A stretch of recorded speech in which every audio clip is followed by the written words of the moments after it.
All right, we're on reading and we're thinking about Despero. We left where the hooded mice were taking him down to the dungeon, and around his neck was a piece of red thread. We don't know why, but we're gonna figure out, I bet you. We're starting with chapter 13. If you'll grab your book and read along with me.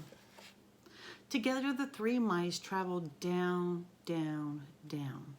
The thread around Despero's neck was tight. He felt as if it was choking him. He tugged at it with one paw. "Don't touch the thread," barked the second hood. "Yeah," echoed the first hood. "Don't touch the thread." They moved quickly, and whenever Despero slowed, one of the two hoods poked him in the shoulder or told him to keep moving. They went through holes in the wall and down golden stairs. They went past rooms with doors that were closed and doors that were flung wide. The three mice traveled across marbled floors and under heavy velvet drapes. They moved through warm patches of sunlight and dark pools of shade. This, thought Despero, was the world he was leaving behind, the world that he knew and loved. And somewhere in it, the Princess P was laughing and smiling and clapping her hands to music, unaware of Despero's fate, that he would not be able to let his princess know what had become of him seemed suddenly unbearable to the mouse. "Would it be possible for me to have a last word with the princess?" Despero asked. "Really, dude, you are already in enough trouble. So now you're going to ask these two hooded mice if you can stop and talk to the human?" "Yeah, okay." "A word?" said the second hood. "You want a word with a human? I want to tell her what has happened to me." "Jeez," said the first hood. He stopped and stamped a paw on the floor in frustration. "Cripes, can't you learn? Can you?" The voice was terribly familiar to Despero.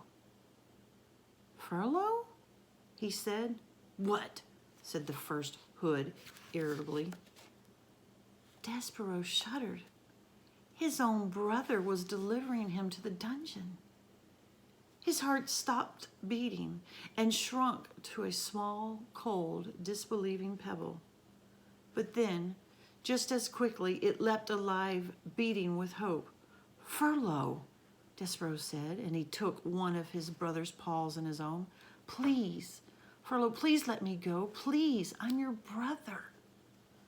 Furlough rolled his eyes and he took his paw out of Despero's. "No," he said. "No way." "Please," said Despero. "No," said Furlough. "Rules are rules."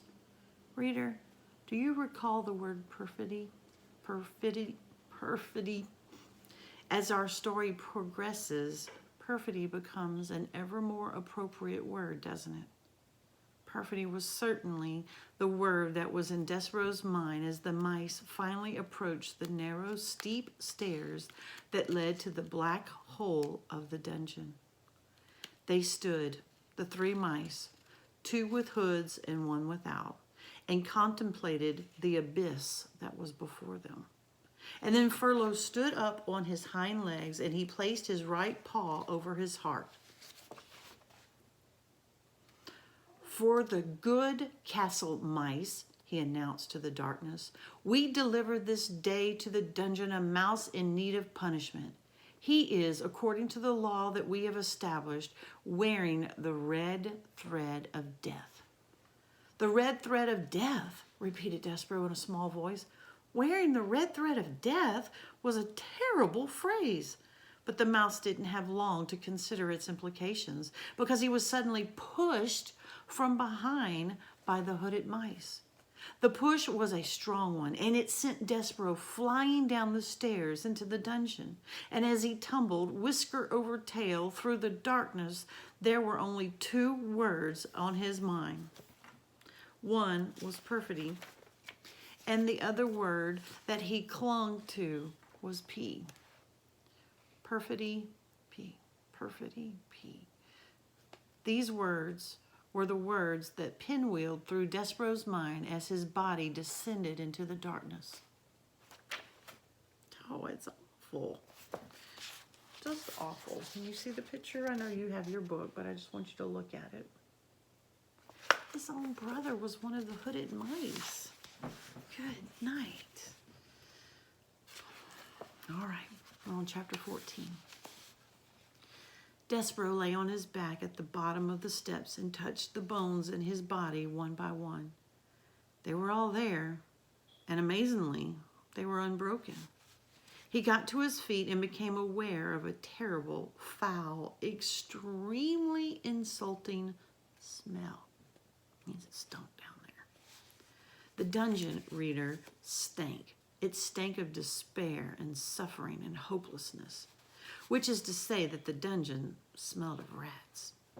And it was so dark. Despereaux had never before encountered darkness so awful, so all-encompassing.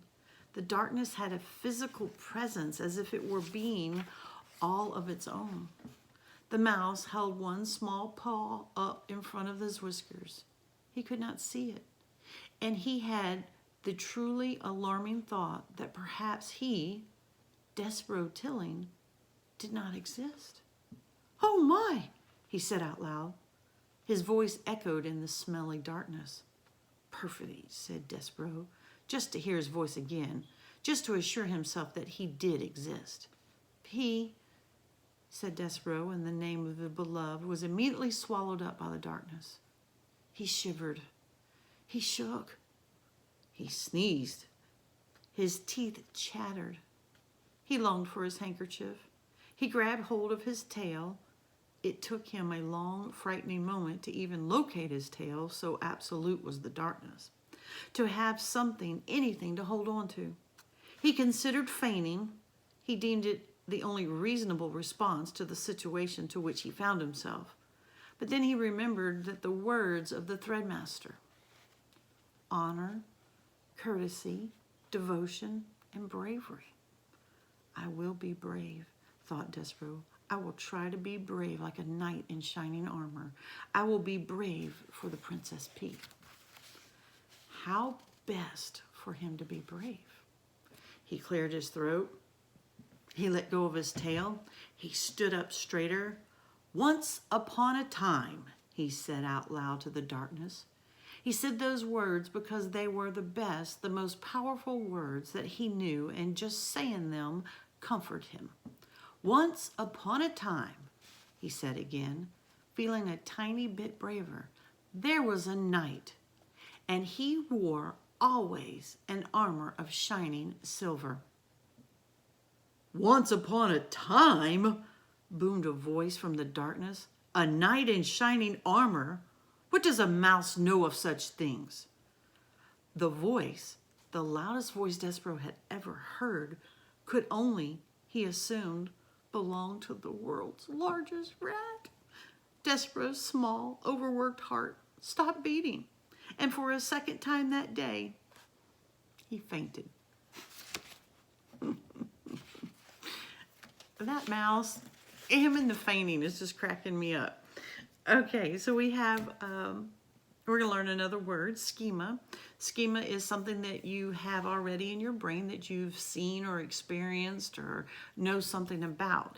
And so chapters 13 and 14, it says using schema to deepen your understanding. Schema is the information that you already have in your brain. You can use it with what already you know about a situation or a topic. You use what you know about dungeons and rats to visualize and make a prediction about what will happen to Despereaux. All right, so it gives us 1, 2, 3, 4, 5 lines that you can write. And I am wanting you to think about a dungeon, something you've either read about or you've seen. There's dungeons and all kinds of little cartoon. I'm thinking of some Disney's or Pirates of the Caribbean. I'm trying to think of other little movies that would have it. But her description is amazing. How dark was it? It was pretty dark.